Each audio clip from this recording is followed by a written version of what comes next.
आप लोग कैसे हैं। आपका कुमुद संस्कृत क्लासेस में फिर से स्वागत है। पहली वीडियो में मैंने ये कहा था कि मैं कादम्बरी कथा को डिस्कस करूंगी, तो आज मैं कादम्बरी कथा को लेकर के आई हूँ। आप लोगों को यह वीडियो पसंद आएगी, इसको लाइक और शेयर करना ना भूलना। व्हाट्सएप नंबर मैं पहले बता चुकी हूँ। आइए मैं कादम्बरी कथा को डिस्कस करती हूँ।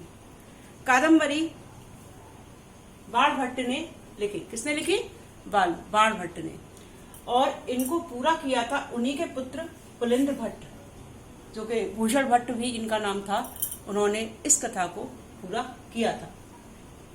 कादम्बरी कथा 3 जन्मों की कथा है। मैं पहले आपको इसको बात को डिस्कस कर दूं और आप पात्रों के नामों को ध्यान पूर्वक सुनना। इनके 3 जन्मों की कथा इसमें है।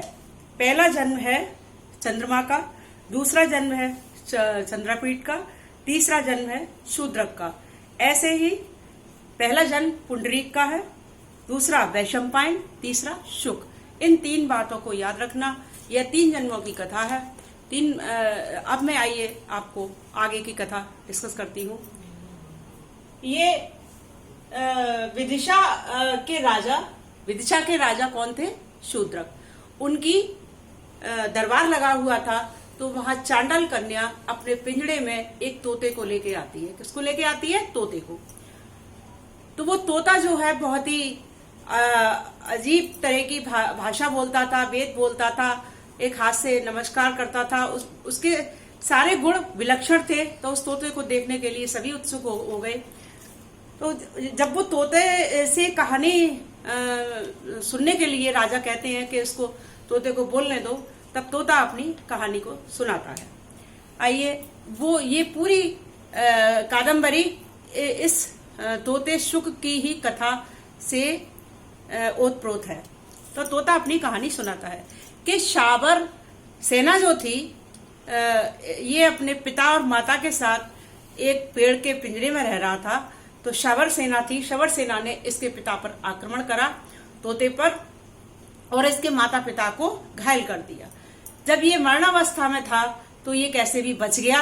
और हरित ऋषि जो थे, वो जो है इसको पानी उनका था, वो नहा करके निकले थे, और बलकल वस्त्र जैसे ही उन्होंने डाले तो उन बलकल वस्त्र की बूंदें जो इस तोते के मुंह में पड़ गईं और ये थोड़ा जीवित होने लगा। तो हरित ऋषि इसको अपने आश्रम में, जवाली मुनि के आश्रम में ले आए तोते को। जवाली मुनि ने जब इस तोते को देखा तो उन्होंने कहा, हरित ऋषि ने कहा कि ये क्या, इसका बहुत बुरा हाल है, पिताजी इसको बचाओ। तो जवाली मुनि ने कहा कि यह अपने पूर्व जन्म की ही पापों का प्रायश्चित कर रहा है और पूर्व जन्म ही इसके खराब हैं, इसलिए इसका ये हाल हो रहा है। अब पूर्व जन्म की कथा में हम चलते हैं। पूर्व जन्म में कथा ऐसे है कि राजा शूद्रक, ये विदिशा के राजा थे शूद्रक। उन्होंने बताया कि उज्जैनी के राजा थे। शुक ने अपनी कथा को बताया कि उज्जैनी के राजा कौन थे? तारापीड़। तारापीड़ की पत्नी का नाम था विलासवती। क्या नाम था? विलासवती। इन्हीं के पुत्र थे चंद्रापीठ। कौन थे? चंद्रापीठ। इन्हीं के एक आमत्य थे शुकनास। उनकी पत्नी का नाम मनोरमा था। उनका पुत्र था वैशंपायन। ये दोनों अपने अपने पुत्रों को, यानी चंद्रापीठ को और वैशंपायन को, जो कि दोनों मित्र थे, दिग्विजय के लिए, प्रस्थान के लिए भेजते हैं। कहां भेजते हैं? दिग्विजय के प्रस्थान के लिए। वहां एक इंद्रायुध नाम का घोड़ा था, उसको ये लेकर के कहते हैं कि जाओ दिग्विजय करो।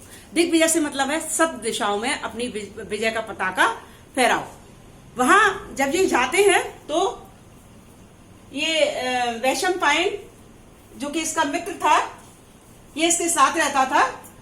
लेकिन क्या होता है कि एक दिन क्या, ये अकेले ही, चंद्रापीठ जो था, अकेले ही शिकार के लिए निकलते हैं। वैसे तो ये वैशंपायन के साथ जाते थे, लेकिन एक दिन ये क्या है, अकेले ही शिकार के लिए जाते हैं। वह किन्नर युगल था, उसका पीछा करते हैं। वहां पीछा करते करते ये कहा जाते हैं आछो सरोवर पर। आछो सरोवर पर आ जाते हैं। वहां पर महाश्वेता जो थी, जो कि तपस्वी थी, वो तपस्वी के वेश में बैठी हुई तपस्या कर रही होती है। तो महाश्वेता कौन थी? महाश्वेता थी हंस, जो कि गंधर्वराज थे, और गौरी जो कि अप्सरा थी, उनकी पुत्री थी महाश्वेता। तो वहां ये तपस्या करते हुए देखते हैं, तो उनसे पूछते हैं, सुंदरी तुम इतनी कम उम्र में ये कौमार्य व्रत को लिए हुए तपस्या क्यों कर रही हो? तो वो अपनी कथा सुनाती हैं कि मैं जो है अपने जो मेरा प्रिय था, मैं उस पर आसक्त हो गई थी, और वो मेरा प्रिय मृत्यु को प्राप्त हो गया है, और मैं मरने वाली थी। लेकिन आकाशवाणी होती है, पहले आकाशवाणी बहुत होती थी कि तुम्हारा पुनर्जन्म इससे होगा और तुम मरो मत। तो मैं उन्हीं का इंतजार कर रही हूँ।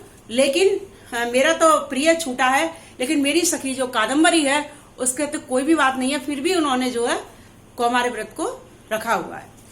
चंद्रपीठ जो है महाश्वेता के साथ में कादम्बरी से मिलने जाते हैं और कादम्बरी पर आसक्त हो जाते हैं, और ये दोनों रहने लगते हैं, कादम्बरी और चंद्रपीठ एक साथ समय बिताने लगते हैं। लेकिन इनके पिता का बुलावा आ जाता है और यह कहते हैं कि वैशंपायन और तुम दोनों आ जाओ यहाँ पर। जब ये जाते हैं तो वैशंपायन नहीं पहुंचता, तो वैशंपायन को ढूंढने के लिए चंद्रपीठ निकलते हैं। महाश्वेता फिर ये आछो सरोवर पर जाते हैं। महाश्वेता से कहते हैं कि मेरा जो पुत्र था वैशंपायन वो नहीं है। महाश्वेता कहती है वो मुझ पर बुरी नजर रख रहा था, इसलिए मैंने उसको शुक होने का, तोते होने का श्राप दे दिया। ये दूसरा जन्म हो गया उसका। इतना सुनकर के चंद्रपीठ बेहोश हो जाता है और वह भी अपनी मृत्यु को प्राप्त हो जाता है। जब कादम्बरी यह सब सुनती है तो कादम्बरी कहती है मैं तो कौमार्य को व्रत रखे हुए थी, जब मेरे प्रिय जब चले गए तो मैं ही जी के क्या करूंगी, मैं भी अपनी मृत्यु को प्राप्त हो रही हूं। लेकिन फिर आकाशवाणी होती है कि तुम जो है पुनः अपने अपने प्रिय से मिलोगी, अपने शरीर को मत त्यागो। इसके बाद में ये अब इनके तीसरे जन्म की कथा चलती है। तीसरे जन्म में, यानी इससे पहला जन्म जो था वो चंद्रमा और पुंडरीक का था। किसका था? चंद्रमा और पुंडरीक। चंद्रमा ने पुंडरीक को श्राप दिया, पुंडरीक ने चंद्रमा को श्राप दिया कि तुम दोनों जो है बार बार मृत्यु को प्राप्त होगे और बार बार जन्म लोगे। इस तरह से इनका चंद्रपीठ जो था उसका जन्म हुआ। पहले जन्म था इसका चंद्रमा, दूसरा जन्म था चंद्रपीठ, तीसरा जन्म था शूद्रक। तो चंद्रमा और पुंडरीक ने एक दूसरे को श्राप दिया था कि तुम दोनों जो है पुनः पुनः जन्म लोगे। तो पुंडरीक का जन्म पहले पुंडरीक था, फिर वैशंपायन हुआ, फिर तोता हुआ। ये तोता वही था जो कि चांडल कन्या के पिंजड़े में बंद था। तोते को भी यह अपनी कहानी महाश्वेता को याद आ जाती है और वो उसमें से निकल करके पुनः ही पुंडरीक का रूप रख लेता है और महाश्वेता का और पुंडरीक का मिलन हो जाता है। इधर चंद्रपीठ भी जीवित हो जाता है और पुनः कादम्बरी से मिल जाता है। ऐसे इस प्रकार से यह कथा समाप्त हो जाती है। यह आपकी एक चंद्रपीठ कथा थी। इसको हम कादम्बरी कथा ही कहते हैं। इसमें जो है बाण भट्ट जी ने बाणोच्छष्टम जगत सर्वम इनको कहा गया है कि बाण भट्ट जो है बाण भट्ट शब्द और अर्थ का बहुत ही चमत्कारिक प्रयोग किया है। इन्होंने पांचाल रीति को इसमें प्रयोग किया है और ये जो है सर्वोत्कृष्ट कवि हैं। बाकी तो कवि इनके आगे एक तरह से झूठन कहा जाए वो ही है। और इन्होंने चंडी शतक चंडी शतक को लिखा है। ये कन्नौज के राजा के आश्रित कवि थे। कन्नौज के राजा जो हर्ष थे उनके आश्रित कवि थे। इन्होंने जो मंगलाचरण लिखा है उसमें कहा है तीनों गुणों से युक्त देवों के देव आदिदेव को मैं नमस्कार करता हूं। इतना सुंदर वर्णन बाण भट्ट ने करा है। आप कादम्बरी से संबंधित सभी पात्रों को याद रखिए और इस वीडियो के माध्यम से आपको बहुत कुछ मिलेगा। मैं आशा करती हूँ आपको ये वीडियो पसंद आएगी। पात्रों के नाम अवश्य याद रखना, क्योंकि यूपी टेट में और बीटीसी में जो भी क्वेश्चन आते हैं वो पात्रों से संबंधित ही होते हैं। चांडाली कन्या जो थी इसमें लक्ष्मी का रूप थी, जो कि दूसरे जन्म में चांडाल कन्या रखी। इन पात्रों को याद रखिए। मैं इससे पिछली वीडियो में भी क्वेश्चन को डिस्कस कर चुकी हूं। थैंक्स।